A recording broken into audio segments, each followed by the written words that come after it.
You're an actress, you're a film producer, but more importantly for us, a mental health advocate and a successful one. And you have done a lot. And I was saying to your colleagues, Triple L Foundation, the Live, Love, and Laugh. Yes.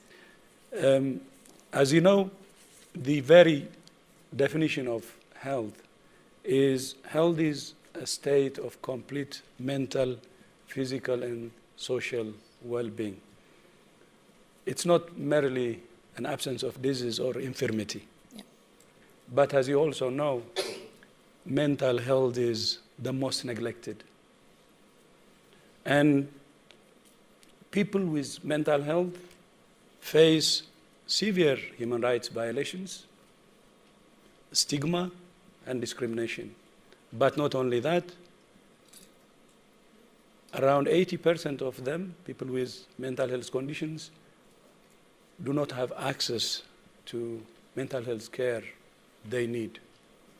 So the problem is really, really serious. And for someone like Deepika to really take on this big cause is, for WHO, such a great opportunity, and for me today, a great opportunity too. People like you, like Deepika, will really change the tide. And I hope this moment will also increase the awareness, improve the awareness, and help people think about the enormous problem we're facing, especially with mental health, and decide to join your movement. So, having said this and congratulating you for all your achievements and expressing my respect, for people maybe who may not be familiar with what you're doing, a very strong advocate of mental health, but what triggered that? Why? Thank you for that lovely introduction, and good afternoon, everybody. Mental illness crept up on me when I least expected it. I think most often, or at least in my case, it comes with absolutely no warning signs. And I was going through a phase that, you know, the perception and the general understanding was that I was at a professional high. I'd had successful, you know, consecutive hits professionally at the movies. I was in an amazing relationship. My parents and my sister have always been, you know, extremely supportive of everything that I've done in my life. And so everything that we think should be okay in our life was going more than okay. It was absolutely perfect. And I remember waking up just one morning, leading an absolutely normal, or what I thought was normal. It started with, I fell, I fainted. There was a complete blackout, I fainted, I hit my head. And I used to live alone at this time, and luckily the house help had arrived, and she saw me lying on the floor and, you know, sort of revived me, and then, you know, I gained consciousness. I sort of slept through the day, got an appointment with a general practitioner, went and saw him. He said, oh, it's nothing, it's probably just exhaustion, or your BP just fluctuated. And that was it. That was sort of the physical symptom. But what I was also experiencing was this sort of hollow, you know, sort of empty, pitish feeling in my stomach. I would break into a sweat every now and then. I would just suddenly get into these sort of panic phases where I just felt like, you know, I needed to just get out and, you know, gasp for breath. And I would just cry, like out of nowhere. I would just break down and cry there was no one really had to say anything to me, or I didn't necessarily have to be in a specific place. I would just, you know, I could be in this room and suddenly just feel like I need to cry and express myself. You know, and then there were days when I just didn't want to get out from bed. I would just want to sleep and not wake up. because to me, sleep felt like my escape, and I felt like I didn't have to deal with the reality of what I was experiencing. I didn't want to eat, I didn't want to interact with anybody, I didn't want to, I didn't want to go to work. I'd lost, motivation with absolutely everything. And fortunately, my mother happened to be there a couple of months into this. My parents live in a different city, and they had come to visit. And I was sitting in their room, and they were packing up and ready to leave. And I had one of those moments where I was just watching her pack, and I suddenly I broke down. And she looked at me and she said, "What happened? Is everything okay?" And I said, yes, everything was okay, but clearly everything was not okay. And she asked me the routine questions about, is it my relationship? Is it something at work? And I just kept saying no, and I didn't know what was that one thing. I couldn't point my finger at it. And she immediately looked at me and said, "Deepika, I think you need professional help." And that's when we called Anna Chandy, who, at the point was a family friend, but also a trained psychologist.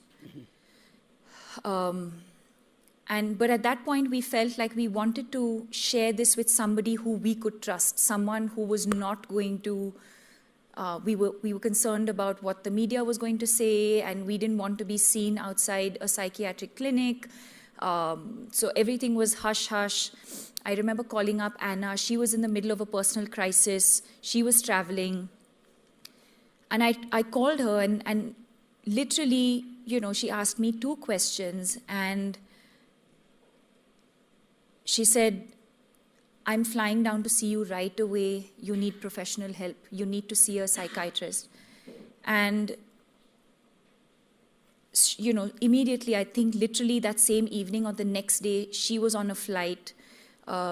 She came to see me.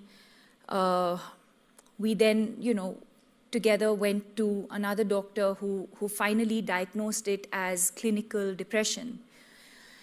And I remember after struggled for so many months of having to go about the motions of doing everything, going about my professional engagements, having to speak at events, having to perform scenes, having to engage with people, having to do all of those things, but actually not being present. I remember feeling a sense of relief that, wow, at least now we know what this is that I was experiencing, because I think that the toughest part in the journey for me was not understanding what I was feeling, or not understanding what I was experiencing, not being able to explain to people what it is that I'm feeling. So if people would say, "Hey, how have you been?" And I would have to lie and say, "I've been great, I'm fine." When actually I was not feeling okay, because I didn't have the strength and I didn't have the words to explain to somebody what I was experiencing. And so just the diagnosis in itself, to me, felt like a massive relief. At least now we knew what this was. But I think this is where, my journey to recovery began, because I think accepting what Dr. Shyam Bhatt told me was equally an important part of my journey to recovery. And I think what I see around me very, very often is 2 things. For example, when my mother said, "I think you need help," I could have easily rejected that and said, "No, Mom, that's crazy. This doesn't make any sense. I'm not seeking professional help." A. B, the other situation could have been my mother could have completely discouraged me from seeking professional help. So I think the 2 things that we managed to achieve here as a family is, 1, the fact that somebody close to me within my family recognized the signs and symptoms, 1. 2, encouraged me to seek help. 3, that I was open to the idea of seeking help. And I accepted the fact that, okay, if our body is sort of susceptible to illness, so can the mind. And, you know, and I think that's when I understood the importance of the mind and the body, and understanding that in the same way that we take care of our physical health, it's equally important for us to take care of our emotional health, our mental health. And then, of course, that's how my journey to recovery began. It is during that time, I realized that there was a lot of stigma, there was a lot of hush-hush, there was a lot of not wanting to share with too many people what I was experiencing. And I think all of those experiences made me reflect on why we was behaving, including myself, why we were behaving a certain way. Why was I not telling somebody that, you know, I'm not feeling okay emotionally? Why is it that I was seeking professional help in, privately? Why was I not confident enough to do this publicly and with people spotting me? That's okay. And it was all of those experiences that made me think and reflect and say, one second. I took a step back and I said, why have we gone about this way? And I think that's when I realized the stigma and the lack of awareness that's associated with mental health and mental illness.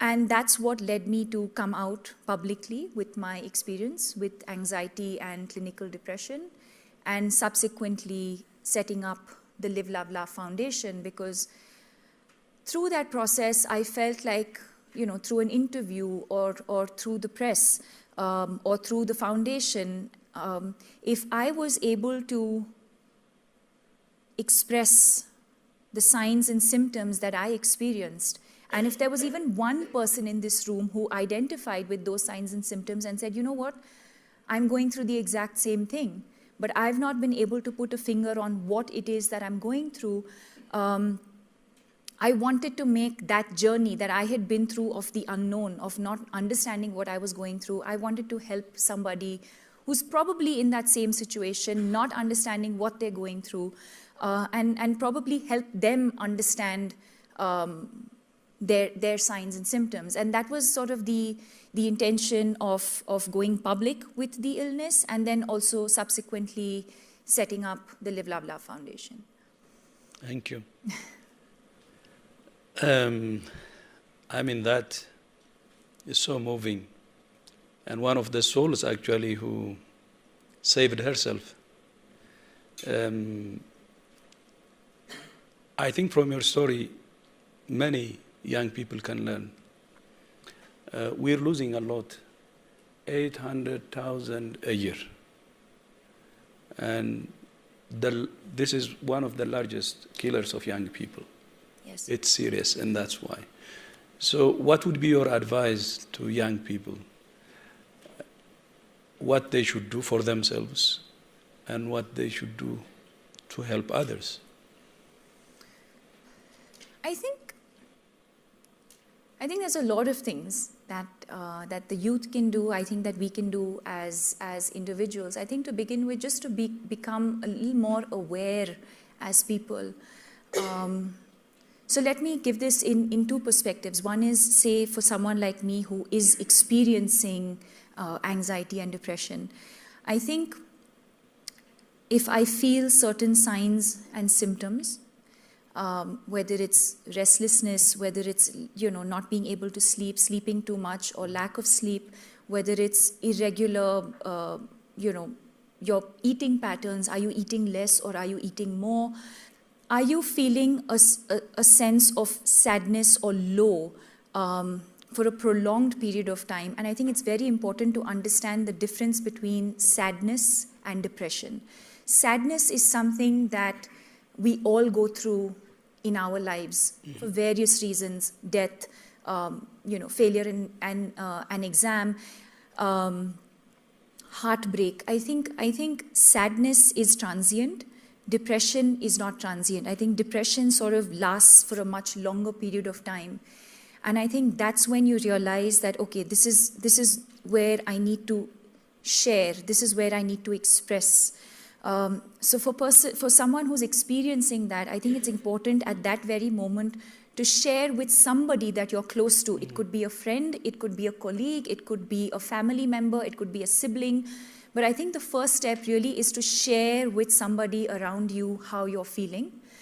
I think for people around, it's important to not just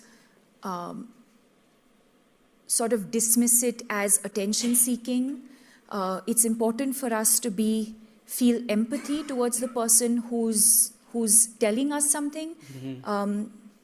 I think we all have now a habit of asking each other how we're doing without really listening to whether we actually, if I ask you how you're doing, am I actually interested in how you're doing? And would you be vulnerable enough to share with me how you're doing?